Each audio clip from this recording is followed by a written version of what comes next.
पिछड़ी जातियां जितनी भी हैं, और जो मुस्लिम है, मुस्लिम पे इसलिए मैं कह रहा हूँ कोई मुस्लिम प्रेम की वजह से नहीं, तमाम सारी इस देश में इतनी रिपोर्ट सफाई नहीं चाहिए मनोज भाई, जिन्होंने ये मैं अपनी सुन रहा था, रिपोर्ट इतनी सफाई नहीं चाहिए।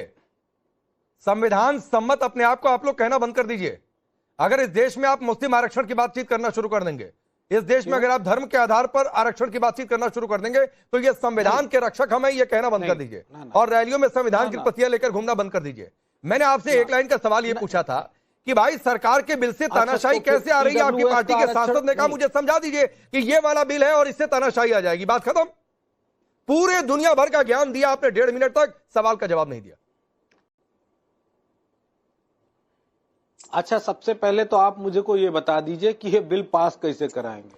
कैसे कराएंगे नहीं कराएंगे वो बात की बात है, उस सरकार देखे। कौन 364 बिल को पास करवाना नहीं करवाना पत्रकार का टेंशन नहीं है मनोज यादव जी। मैं आपसे ये पूछ रहा हूं कि भाई कैसे तानाशाही आएगी, ये बताइए मेरे को। जिस तरीके से परसीमन हो रहा है, मैं महिला आरक्षण पे बोल रहा था, परसीमन पे मैंने महिला आरक्षण पे अपनी बात पूरी भी नहीं की, आपने टोक दिया। इसलिए कि आप धर्म आधारित आरक्षण पर चले गए थे मनोज यादव जी। आखिर ताना धर्म आधारित आरक्षण पर चले गए थे, संविधान विरोधी बातें कर रहे थे। हमारे देश का संविधान धर्म आधारित आरक्षण की वकालत नहीं करता है। ईडब्ल्यूएस का मतलब क्या होता है? धर्म आधारित ईडब्ल्यूएस का मतलब ईडब्ल्यूएस में एक धर्म का है, ईडब्ल्यूएस में एक धर्म का है, मतलब क्या होता है? ईडब्ल्यूएस में एक धर्म का है, एक वर्ग तो है, एक धर्म का है, एक वर्ग तो वर्ग है। और धर्म में नहीं अंतर समझ में आता है मनोज यादव जी। या इतने आकंठ हो गए आप 27 केस में, जिस वर्ग की आप बात कर रहे हो वो वर्ग तो में आकंठ डूबे हुए हैं बड़ा हो कि गया। आपको धर्म और वर्ग में अंतर नहीं समझ में आता है। आपको इकोनॉमिक वीकर सेक्शन जो किसी भी धर्म का हो सकता है, लेकिन एक धर्म की बात करना आसानी से हो सकती है आपको बात जी। आप तो सरकार से ज्यादा तानाशाही तो आप दिखा रहे हैं मुझे सर। भाई संविधान विरोधी बातचीत करेंगे तो ये तानाशाही नहीं है, सवाल है। अब पत्रकार के सवाल पूछने का अधिकार, आईना दिखाने का अधिकार आप छीनना चाहें तो मेरी उसमें कोई गलती नहीं है, ये आपकी सोच, आपको मुबारक है, होने नहीं दूंगा ये। मुसलमान क्या दोयम दर्जे का नागरिक है इस देश में? आपकी नजर में होगा, आपकी नजर में होगा, नहीं है दोयम दर्जे का नागरिक। ना मुसलमान है, ना सिख है, ना ईसाई है। इस देश में कोई भी दोयम दर्जे का नागरिक नहीं है। आप समझते हैं मनोज यादव, नहीं मिलना चाहिए। मनोज यादव जी, ये आप हैं जो समझ रहे हैं और उनके दिमाग में आप डालना चाहते हैं कि तुम दोयम दर्जे के नागरिक हो, इसलिए हम ही को वोट दो। ये आप मैसेज यहां पर देने की कोशिश कर रहे हैं मनोज यादव। मैं नहीं कह रहा, तो आपने कैसे धर्म के आधार पर कह दिया? क्या आपने मुस्लिम नाम लिया? मैंने नाम लिया मनोज यादव, आपने नाम लिया। मैं तो शांति से आपकी बात सुन रहा था मनोज भाई, मैं आपकी बात शांति से सुन रहा था। आप धर्म आधारित आरक्षण की बात लेकर आए तो मुझे बीच में आना पड़ा कि आर्थिक आधार पर इस देश में आरक्षण दिया जाएगा। क्या चीज? मैं कह रहा हूं किस आधार पे लिखा है, किस पन्ने पे लिखा है कि आर्थिक आधार पे आरक्षण मिलेगा? अच्छा, बताइए मुझे। संविधान में तो बहुत कुछ लिखा हुआ है, संविधान के हिसाब से तो आरक्षण भी बहुत समय तक नहीं चल रहा है। ना संविधान के हिसाब से तो आइए ना, यूनिफॉर्म सिविल कोड भी है, आइए संविधान में यूनिफॉर्म सिविल कोड भी है। नहीं, संविधान की मूल आत्मा है कि धर्म आधारित आरक्षण नहीं हो सकता है और उसमें छेड़छाड़ नहीं हो सकती है। बाकी जगहों पर संशोधन होता है मनोज भाई। तो हम कहां आपका प्रेम निकल कर सामने आ रहा है। मुझे पता है कि आपका एजेंडा संसद सत्र नहीं है मनोज भाई, मुझे पता है। आरपी सिंह को लाइए। आरपी सिंह, मुझे पता है कि मनोज यादव जी और उनकी पार्टी का एजेंडा संसद सत्र में सिर्फ 27 का चुनाव है। बिल या बिल में क्या है नहीं है, संविधान में क्या है नहीं है, ये कुछ भी एजेंडा नहीं है। ये कल से संसद के सत्र में 27 के एजेंडे के साथ बैठेंगे। देखिए, बड़ी स्पष्ट सी बात है, गिरगिट ने अपना असली रंग दिखाना ही दिखाना है, कुछ भी करते रहे। वो थोड़ी देर एजेंडे क्लियर है जी, तो गिरगिट ने अपना रंग दिखाना ही दिखाना है, वो आप रोक नहीं सकते। और अंतगतवा जो गिरगिट का रंग निकल कर आएगा और गिरगिट का रंग हरा होता है, सबको पता है। तो इसलिए वो टोपी पहने, माला जपे, कुछ करे राम के नाम पे कुछ भी, पर सच ये है कि इनको इस सबसे लेना देना नहीं। इनके लिए सिर्फ मुसलमान वोट है, उससे आगे कुछ है नहीं।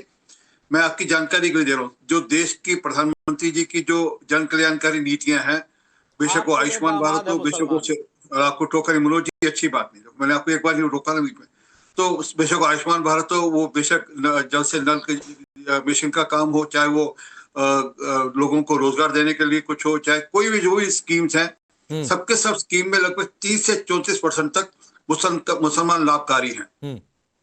पॉपुलेशन कितनी है? 14-15%। लाभकारी कितने हैं? 34% तक लाभकारी हैं। तो इसका मतलब कहीं धर्म के नाम पर कोई ये तो नहीं भेदभाव होता।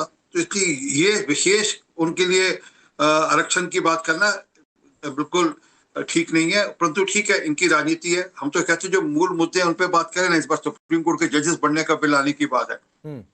आप आगे बढ़कर रहिए ना, ताकि लोगों को राहत मिल सके, लोगों को जल्द से जल्द जो कोर्ट में फैसले रुके हुए हैं उनके फैसले आ सके।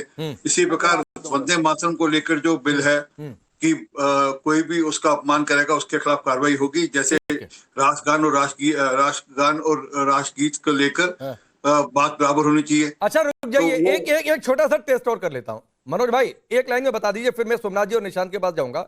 एक लाइन में बता दीजिए, वंदे मातरम पर जो कल बिल पेश होने वाला है, आप लोग समर्थन करेंगे कि विरोध करेंगे? आने दीजिए बिल, क्या शर्तें ड्राफ्टिंग का, उसमें ड्राफ्ट में क्या आएगा वो तो पता चलेगा। पता है भाई, वंदे मातरम के अपमान पर सजा का प्रावधान होगा। मैं आपको बता रहा हूं, पे हत्या कर देते हैं। वंदे मातरम के अपमान पर सजा का प्रावधान होगा नेशनल ऑनर्स एक्ट में। नेशनल ऑनर्स एक्ट में चेंज हो रहा है। बिल पे चर्चा होने दीजिए। अच्छा, वंदे मातरम के अपमान पर सजा होनी चाहिए कि नहीं? पता चले ना कि बिल में मनोज भाई, वंदे मातरम के अपमान पर सजा होनी चाहिए। पाकिस्तान आधारित कोई उसमें लाइन ले आए। वंदे मातरम के अपमान पर सजा होनी चाहिए कि नहीं? राष्ट्र ध्वज का जो नहीं निकलेगा, इनके मुंह से निकलेगा नहीं, एक शब्द नहीं निकलेगा इनके मुंह से। वंदे मातरम के अपमान पर सजा होनी चाहिए कि नहीं? अरे सरदार जी ऐसा मत कहो, ऐसा मत कहो। सजा होनी चाहिए। अपनी टांगों पे तिरंगा झंडा रखने वाला दल हम नहीं है ना। गली गली में तिरंगे का अपमान जिस तरह कराते हो वो हमें मालूम है, हमें ना बताओ। वंदे मातरम पे हमको ज्ञान ना दो, हमें मालूम है कितना वंदे मातरम और कितना तिरंगे का सम्मान भाजपा ही करते हैं।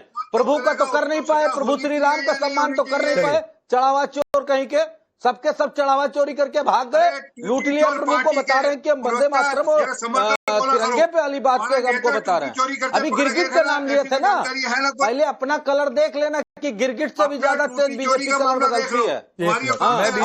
देख लेना, फिर गिरगिट का बताना। गिरगिट का कलर हरा होता है, फिर गिरगिट क्या बताया? एक बार में बीच में कोई भी रंग बदल सकता है सुनिए। एक तो आपने पहले मर्यादा पार की, आपने इनको चढ़ावा चोर बोला आरपी सिंह जी को, तो आपके पास कोई सबूत है कि आरपी सिंह ने चढ़ावा चोरी की है तो रख देते। फिर उन्होंने आपकी पार्टी के नेता को लेकर बोला, जिसको मैं भी इंडोर्स नहीं करता हूं। तो फिर अगर आप लोग मर्यादाएं पार करेंगे तो मैं जाता हूं आगे। आप लोग पहले तय करिए, मर्यादा के साथ डिबेट करिए, मर्यादा के पार जाकर डिबेट करनी है। अब सोमनाथ भारती जी, आप लोगों ने भी आज सांकेतिक वॉकआउट किया था। मैं मर्यादा नहीं तोड़ता कभी। नहीं सर, ठीक है। तो आरपी सिंह आपके हिसाब से चढ़ावा चोर है तो मर्यादा तोड़ना ही हुआ, नहीं तो सबूत दे दीजिए कि आरपी सिंह ने चढ़ावा चोरी की है। भाजपा ही है। मैंने आपको मैं समय देता हूं, मैं आपको समय देता हूं। आप आरपी सिंह को जो आपने कहा उसका सबूत दिखा दीजिए, ठीक है? वरना अनर्गल आरोप प्रत्यारोप नहीं होने चाहिए। सोमनाथ भारती जी, आप लोगों ने भी वॉकआउट किया। रुक जाइए मनोज भाई, रुक जाइए। तो आप इंडिया गठबंधन में होकर भी नहीं है या नहीं होकर भी है, क्या है? जरा पहली सुलझाइए। और इनकी शकल देख लीजिए, गिरगिट की तरह कौन लगता है, अपने आप पता। शक्ल देखने के लिए नहीं बैठे मनोज भाई, आप शक्ल देखते रहिए प्लीज। आपने मुझे आकर कर बोलने का मौका दिया। तो फिर गिरगिट कैसे बोला? प्लीज, मैं सोमनाथ भारती जी आप बोलिए। जो कुछ भी अभी देश में चल रहा है, मैं अपनी बात रखूं या अभी और किसी? बोलिए जी। तो देखिए, जो कुछ भी अभी चल रहा है जंतर मंतर पर, जो पिछले इतने दिनों से वहां प्रोटेस्ट चल रहा है, महीना भर होने को है। सोनम वांगचुक जी अभी तक वो आमरण अनशन पर ही है। और जो हिटलर शाही के माध्यम से मोदी सरकार इस प्रकार से उनको जबरदस्ती वहां से घसीट कर ले गई है, और वहां पर प्रोटेस्टर्स की संख्या कई गुना बढ़ चुकी है। देश के हर हिस्से में प्रोटेस्ट हो रहा है। 22 बच्चे जो सुसाइड कर लिए नीट के पेपर लीक के मामले में, उस पर तनिक भी मोदी सरकार को अफसोस नहीं है। कहीं कोई रिफॉर्म नहीं दिख रहा। ऐसे परिप्रेक्ष्य में पार्लियामेंट सेशन बुलाया जा रहा है।